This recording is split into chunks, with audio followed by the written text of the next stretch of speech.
Friends, welcome to our channel. Friends, వీడియోలో AP రాష్ట్ర వ్యాప్తంగా ఉన్నటువంటి పెన్షన్దారులకి ఏపీ రాష్ట్ర ప్రభుత్వం అదిరిపోయే శుభార్త చెప్పిందండి.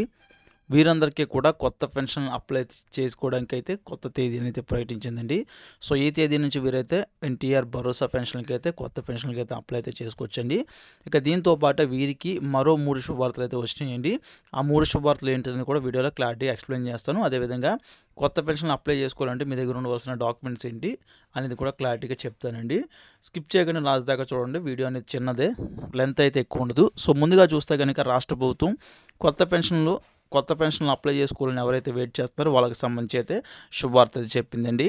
సో వీరందరికీ కూడా ఎన్టీఆర్ భరోసా పెన్షన్లు అయితే అప్లై చేసుకోవడానికి డిసెంబర్ 1 నుంచి డిసెంబర్ 7, 8, 10 తారీఖుల దాకా కూడా అప్లికేషన్ ప్రాసెస్ అయితే జరపనుందండి. సో ఈ తేదీల్లో అప్లికేషన్తో పాటు వారి దగ్గర ఉన్నటువంటి ప్రూఫ్స్ అయితే తీసుకుని వారికైతే డిసెంబర్ ఎండింగ్ కల్లా వెరిఫై చేసి అప్లికేషన్స్ రెడీ చేసి ఇక మనకి జనవరి ఆ టైం కల్లా కొత్త పెన్షన్లు అయితే మంజూరు చేసే దిశగా అయితే రాష్ట్ర ప్రభుత్వం అయితే అడుగులు అయితే వేస్తుందండి. ఇక్కడ వీరందరికీ కూడా కొత్త పెన్షన్లు అయితే పంపిణీ చేయబోతున్నారు. సో ముఖ్యంగా కొత్త పెన్షన్కి అప్లై చేసుకోవడానికి ఎస్సీ, ఎస్టీ, బీసీ మైనార్టీలకి అయితే ఏజ్ అయితే సడలింపు అయితే చేశారండి. 50 సంవత్సరాలు ఉంటే సరిపోతుంది. సో వీరి దగ్గర 50 సంవత్సరాలు అనేది వీరి యొక్క ఆధార్ కార్డులో అయితే చూపించాల్సి అయితే ఉంటుంది. ఆధార్ కార్డులో 50 సంవత్సరాలు ఉన్నా లేదంటే కనుక 50 సంవత్సరాలు దాటినా కూడా సో వీరికైతే పెన్షన్ అయితే ఇస్తారండి. ఎస్సీ, ఎస్టీ, బీసీ మైనార్టీలకి అయితే ఈ యొక్క ఏజ్ మినహాయింపు అయితే ఇచ్చారు.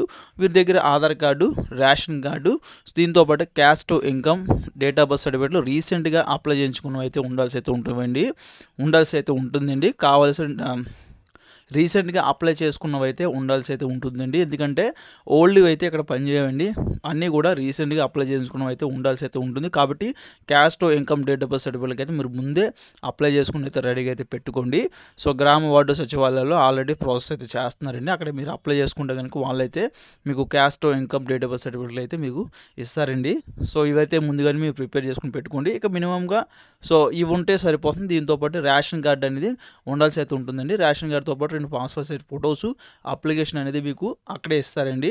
సో అప్లై చేసుకుంటే రోజే మీకు ఇస్తారు. అక్కడే మీరు యొక్క అప్లికేషన్ తీసుకుండి ఇవన్నీ కూడా జోడించి దాని మీద 2 పాస్పోర్ట్ సైజ్ ఫొటోస్ అందించి ఇచ్చినట్లయితే కనుక మీకైతే శాంక్షన్ చేస్తారు. ఇక దివ్యాంగ పెన్షన్ ఎవరైతే అప్లై చేసుకోవాలనుకుంటున్నారో వారికి సంబంధించి చూసుకుంటే కనుక డిజబిలిటీ సర్టిఫికేట్ వీటన్నిటితో పాటు అప్లికేషన్కి అయితే మీరు పెట్టి ఇవ్వాల్సి అయితే ఉంటుందండి. మీ యొక్క డిజబిలిటీ బట్టి మీకు ఎంత పెన్షన్ వస్తుంది ఏంటని చెప్పేసి వాళ్ళైతే చెప్తారు. ఇక రాష్ట్రంలో కొత్త పెన్షన్కి సంబంధించి అయితే జనవరి ఆ టైం కల్లా కొత్త పెన్షన్ కార్డులు కూడా ఇచ్చే అవకాశం అయితే ఉంటుందండి. కొత్తగా అందరికి కూడా పెన్షన్ అయితే వస్తాయండి. సామాన్య భద్రత పెన్షన్ అయితే కనుక 4,000, దివ్యాంగ పెన్షన్ అయితే కనుక 6,000 నుంచి 15,000 దాకా కూడా ఇస్తారండి. ఇక రకరకాల డిసీజ్తో ఉన్న వారికి సో వారికి 10,000 అయితే వస్తుందండి పెన్షన్ అనేది. ఈ యొక్క పెన్షన్ అనేది డైరెక్ట్ సో ఇంటికి వచ్చే పంపిణీ అయితే చేస్తారండి. సచివాలయ ఉద్యోగులే ప్రజెంట్ అయితే ఇస్తున్నారు. మీకు పెన్షన్ వస్తే కనుక మీకు కూడా సేమ్ టైం నుంచి అప్పటి నుంచి కూడా కొనసాగుతుందండి. ప్రతి నెల కూడా పెన్షన్ అయితే ఇచ్చేయడం అయితే జరుగుతుంది. ఇక దీంతో పాటే పెన్షన్దారులకి మరో 3 శుభార్తలు అని చెప్పాను కదండి. సో ముఖ్యంగా పెన్షన్కి సంబంధించి అయితే మార్పులు చేర్పులు చేసుకోవడానికి అయితే అవకాశం అయితే ఉందండి ఇక్కడ. సో అంటే మీరు పెన్షన్ అనేది ఒక ఊరు నుంచి ఒక ఊరికి అయితే ట్రాన్స్ఫర్ అయితే పెట్టుకోవచ్చు. సో అదేవిధంగా పెన్షన్లో ఏమైనా నేమ్స్ ఏమైనా చేంజ్ చేసుకోవాలనుకున్నా కూడా అలాంటివి కూడా చేంజ్ చేస్తున్నారండి. ఇక దీంతో పాటే పెన్షన్కి సంబంధించి ప్రజెంట్ ఒక నెల మీరు మిస్ అయిపోయినా తీసుకోకుండా వదిలేసిన, మరో 2వ నెల కూడా మీరు తీసుకోకుండా వదిలేసిన, ఏకంగా ఒకేసారి 3వ నెల మొత్తం కలిపి అమౌంట్ అంతా కూడా తీసుకోవచ్చండి. ఫర్ ఎగ్జాంపుల్ సామాన్య భద్రత పెన్షన్ అంటే కనుక సో 2 నెలలు మీరు స్కిప్ చేశారనుకుంటే తీసుకోకుండా వదిలేసినట్లయితే కనుక 3వ నెల మీరు వెళ్తే కనుక మీకు 12,000 కూడా ఒకేసారి అయితే పెన్షన్ అయితే ఇవ్వడం అయితే జరుగుతుందండి. ఈ రకంగా కూడా అప్డేట్ అయితే రాష్ట్ర ప్రభుత్వం తీసుకొచ్చింది. ఇక పెన్షన్ పంపిణీ చేసే టైంలో ఎటువంటి అవకతవకలు జరగకుండా అదేవిధంగా ఎటువంటి మీకు ఇబ్బందులు కలగకుండా కూడా రాష్ట్ర ప్రభుత్వం పెన్షన్లు అయితే పంపిణీ చేస్తుంది.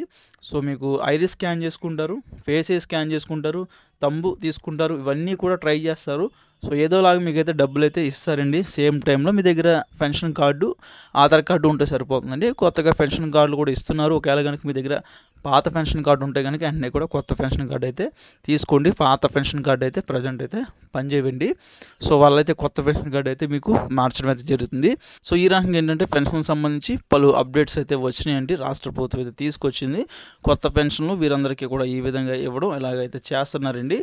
మీకు పెన్షన్ సంబంధించి ఎటువంటి మార్పులు చేర్పులు చేసుకోవాలనుకున్నా లేదంటే కొత్త పెన్షన్కి అప్లై చేసుకోవాలనుకున్నా సో ఇవన్నీ కూడా ప్రజెంట్ అయితే డాక్యుమెంట్స్ అన్ని కూడా రెడీ చేసుకుని అయితే పెట్టుకోండి. డిసెంబర్ 1 నుంచి మనకి మొదటి వారం అదేవిధంగా అదేవిధంగా 10వ తేదీ వరకు కూడా కొత్త అప్లికేషన్స్ అయితే తీసుకుంటారు. ఆ టైంలో అప్లై చేసినట్లయితే కనుక మీకైతే పెన్షన్ అనేది ఇస్తారండి. దీంతోపాటు రేషన్ కార్డులు కూడా అప్లై అయితే చేసుకోవచ్చండి. రేషన్ కార్డులు రేషన్ కార్డులకి ఎవరైతే అప్లై చేసుకోవాలనుకుంటున్నారో కంపల్సరీ వారి దగ్గర ఉన్నటువంటి ఏదైతే ఆధార్ కార్డ్స్ ఉంటాయో అవన్నీ కూడా రెడీ చేసుకోండి. Caste, income, date of birth certificates ఉంటాయి కదండి, అవి కూడా రెడీ చేసుకున్నట్లయితే కనుక వారు కూడా రేషన్ కార్డు అయితే మంజూరు చేయడం జరుగుతుందండి.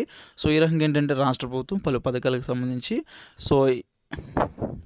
శ్రీకారం అయితే చుట్టిందండి. అందులో ముఖ్యంగా ఈ యొక్క పథకాలు అయితే వస్తున్నాయండి.